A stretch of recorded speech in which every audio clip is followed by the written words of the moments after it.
भद्रक रे लगाण वर्षा जारी रही। लगाण वर्षा जो धामनगर तिहिड़ी बासुदेवपुर ब्लॉक प्रभावित होती ब्लॉक मानकर स्कूल गुड़ी आज दिनटी बंद घोषणा कर भद्रक जिलापाल कार्यालय पक्षर सूचना दी जाएगी। प्रबल वर्षा जो स्कूल बंद घोषणा कर भद्रक रे लगाण वर्षा जारी रही जो धामनगर तिहिड़ी बासुदेवपुर ब्लॉक प्रभावित होती ब्लॉक मानकर स्कूल गुड़ी आज दिनटी बंद घोषणा कर भद्रक जिलापाल कार्यालय पक्षर सूचना दी जाएगी।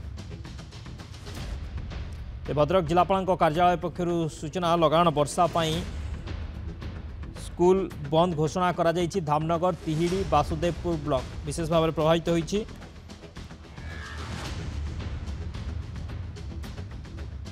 सेतिपई स्कूल को घोषणा करा जायछि, बंद घोषणा करा जायछि आज दिनटी को, कहीं प्रबल वर्षा लगी रही भद्रक जिले में जो कि धामनगर तिहिड़ी सब ब्लॉक रे विशेष भाव में प्रभाव पड़ी। बासुदेवपुर ब्लॉक मध्य एवं ताको दृष्टि रखी जिला प्रशासन जिलापाल स्कूल बंद घोषणा कर आज दिनटी को।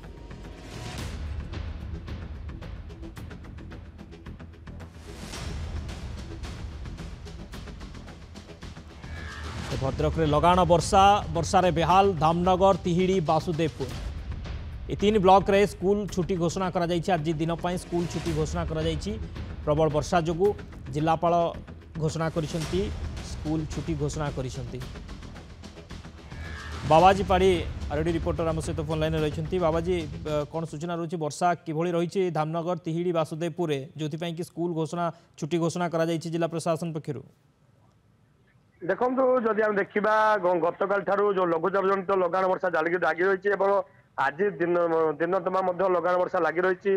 भद्रक जिले में कहतु समस्त अंचल बर्तमान वर्षा लगी रही। उपकूलवर्ती अंचल कहतु तिहिड़ी धामनगर बासुदेवपुर समस्त अंचल एक प्रकार जनशून्य हो पड़ी। रास्ताघाट जनशून्य हो पड़ी और क्या भा जदि कार्य पड़ी से जावासा कर देखा गले सुनसान पूरा दम जहाँ नहीं बर्तमान जो जिलापाल कार्यालय सूचना मिली जे बासुदेवपुर धामनगर और तिहिड़ी समस्त सरकारी और बेसरकारी शिक्षानुष्ठान बंद रखाई सहित देखा जो मैंने भी स्कूल पहुंचे फेरी दिखाई देखा जदि वर्षार रही बेग रही पवन बेग धीरे धीरे रोचे जेहेतु उपकूल अंचल बर्तमान समुद्र अशांत रोचे धामरा निकट में उछला रोचे बैतरणी साणी उछला रोचे तार जो शाखा नदी रही रेब कहतु कपाड़ी कहतु पुणी बन्या परिस्थिति संभावना देखा देती जहाँकि तलमुंड एत जो परिमाण वर्षा होची जे एक प्रकार जो पूर्व जो बैतरण बन्या आसला न छड़ी बेले पुणी पुनर्बार जो बर्तमान